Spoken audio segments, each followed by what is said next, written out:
नमस्कार मंडळी. सर्वांना दत्तात्रय बेदरे यांचा नमस्कार. सध्या महाराष्ट्रामध्ये जिल्हा परिषद व पंचायत समिती या निवडणुका लागलेल्या आहेत. अर्ज भरायची प्रक्रिया सुरू आहे. साधारण 2017 नंतर म्हणजे 9 वर्षानंतर आता या निवडणुका होत आहेत.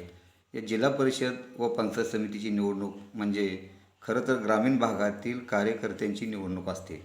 ही निवडणूक त्या ग्रामीण भागामध्ये काम करणाऱ्या कार्यकर्त्याला कुठेतरी त्या गावचा विकास करण्यासाठी, त्या भागाचा विकास करण्यासाठी या निवडणुकीच्या माध्यमातून एक संधी भेटत असते.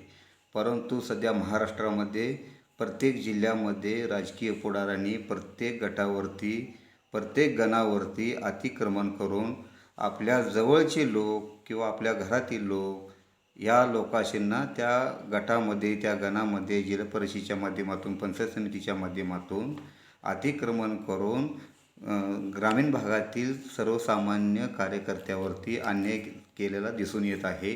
कारण प्रत्येक ठिकाणी राजकीय पुढाऱ्यांनी आपापल्या घरातील, आपल्या जवळील लोक त्या ठिकाणी उभा करून ग्रामीण भागातील प्रत्येक कार्यकर्त्यावरती, काम करणाऱ्या कार्यकर्त्यावरती अन्याय केलेला दिसून येत आहे.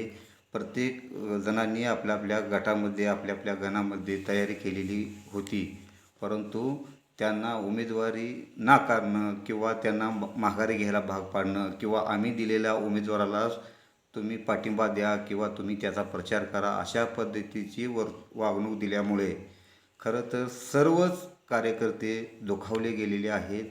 प्रत्येकाने आपापल्या सोयीनुसार हवं तसं, समजा ओपनच्या जागेवरती आपला मर्जीतली इतर ठिकाणची लोक त्या ठिकाणी अतिक्रमण करून त्या जागेवरती उमेदवारी जाहीर केलेल्या आहेत. खरा ओबीसी वर्ग ज्या ठिकाणी आहे त्या ओबीसी वर्गामध्ये गोरगरीब कुठल्याही नागरिकांना उमेदवारी दिलेली दिसून येत नाही. मागासवर्गीय प्रभागामध्ये पण तेच बाब आहे. खरं तर या राजकीय लोकांनी या राजकारणात आपला हवा तसा हवतस घातल्यामुळे व या निवडणुका हायजॅक केल्यामुळे आणि पैशाचा अतिवापर या गोष्टीमुळे सर्वसामान्य माणसाला आता न्याय भेटत नाही आणि कार्यकर्त्यांना देखील न्याय भेटत नाही. ही बाब आता लपून राहिलेली नाही. हे लोक पैशाच्या ताकदीवर, गुंडगिरीच्या ताकदीवर किंवा हवं तसं साम दाम दंड कसं हवं तसं वापरून उमेदवारी दाखल करत आहेत. अर्ज माघारी घ्यायला भाग पाडत आहेत. अर्ज भरू दिला जात नाही. कागदोपत्री अडचणी आणल्या जात आहेत. म्हणजे खरं तर ज्या माणसाशींना या ग्रामीण भागातील त्या गावाचा इतिहास माहीत नसतो, भूगोल माहीत नसतो, त्या गावाचे रस्ते कुठं आहेत माहीत नसते, वाडी वस्ती माहीत नसते, असे लोक अचानकपणे त्या गावावरती, त्या गटावरती जिल्हा परिषदेच्या माध्यमातून, पंचायत समितीच्या माध्यमातून त्या गणावरती अतिक्रमण करत आहे. खरं तर ही लोकशाहीला धोक्याची घंटा आहे आणि लोकशाही खतऱ्यामध्ये आलेली आहे असं म्हटलं तर काही गैर ठरणार नाही. तर माझ्या तरुण मित्रांनो, आपण ज्या ज्या भागातून येतात, तुम्हाला त्या गावचा इतिहास माहीत असतो, त्या गावचा भूगोल माहीत असतो, तुमचा जन्म त्या ठिकाणी झालेला असतो आणि त्या भागाची जाण ही तुम्हाला असते. रस्त्याचा प्रश्न असू द्या, शिक्षणाचा प्रश्न असू द्या, आरोग्याचा प्रश्न असू द्या, विजेचा प्रश्न असू द्या, ह्या त्या भागातील अडचणी ह्या तुम्हा सर्वसामान्य कार्यकर्त्याला माहीत असतात. त्या अडचणी त्या नेत्यांच्या घरातल्या लोकांना माहीत नसतात. केवळ वारसा हक्क म्हणून ते आपल्या गणावरती, प्रभागावरती जर येऊन अतिक्रमण करत असेल तर माझ्या तरुण मित्र सहकार्यानं तुम्हाला विनंती आहे, अजूनही दिवस आहेत, अर्ज भरा.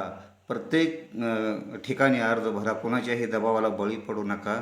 लोकशाही जर जिवंत ठेवायची असेल तर आपण मोठ्या प्रमाणावरती अर्ज भरा आणि अर्ज दाखल केले तर ते अर्ज काढू नका. एक जनता नक्कीच तुमचा विचार करणार आहे. त्याच्यामुळे न भिता, कोणालाही न भिता या निवडणुकीला सामोरे जायची सर्व कार्यकर्त्यांनी तयारी ठेवावी. अर्ज मोठ्या प्रमाणावरती भरून लोकशाही जिवंत ठेवण्यासाठी आपण एक पाऊल पुढं टाकावं, एवढीच मी आपणाला कळकळीची विनंती करतो. आणि नेत्यांना, प्रत्येक पक्षातील पुढाऱ्यांना देखील मी विनंती करतो की आपण राजकारणापोटी कोणत्याही गटावरती अन्याय करू नका. दुसऱ्या ठिकाणचा उमेदवार आणून कोणाच्या तरी गटामध्ये टाकू नका, इकडचा उमेदवार तिकडं टाकला तर ते भविष्यात कोणत्याही लोकांना सहकार्य करणार नाहीत, कारण त्यांना आमच्या समस्या कधीही कळणार नाहीत. ग्रामीण भागात काय अडचणी असतात ह्या त्या ग्रामीण भागातल्या लोकांनाच माहीत आहे. हा ग्रामीण भागातील लोकांची ही खरी तर निवडणूक आहे. त्यामुळे नेत्यांनी देखील या विभागातील ज्या प्रभागामधली लोक आहेत त्या प्रभागामधल्याच लोकांना ओपनच्या जागेवर त्या ओपनच्याच लोकांना न्याय द्यावा. मागासवर्गीय उमेदवाराच्या ठिकाणी मागासवर्गीयाला द्यावा. ओबीसीच्या ठिकाणी जे लोक इच्छुक आहेत त्या ओबीसी लोकांना द्यावा. आणि ज्यांनी प्रत्येक वेळी त्या गटावरती आपली उमेदवारी दाखल केलेली आहे, 1-2 वेळा ज्यांनी त्या गटामध्ये निवडून आले आहेत अशा लोकांनी थांबून नवीन लोकांना त्या ठिकाणी निवडून आणण्याचं सहकार्य करावं, एवढीच मी आपणाला कळकळीची विनंती करतो आणि येथे थांबतो. जय हिंद, जय महाराष्ट्र.